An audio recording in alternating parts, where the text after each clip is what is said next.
எத்தனை நாள் இப்படி நான் எங்கிறது? பொட்டு வச்சு பூ முடிக்கும் நாள் இருக்கு. புது வளையல அரைச்சு கொண்டையில தான் நினைச்சு மாமன் கிட்ட பேச போற மணிக்கணக்கா.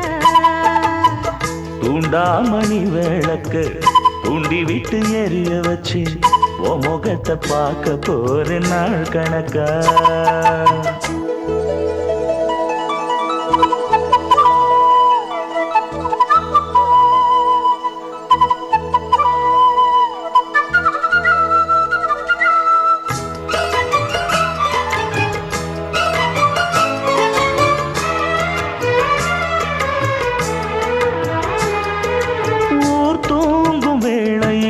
நான் தூங்க போனதில்லை ஒன்னாலதான் கண்ணே ஒன்னாலதான்.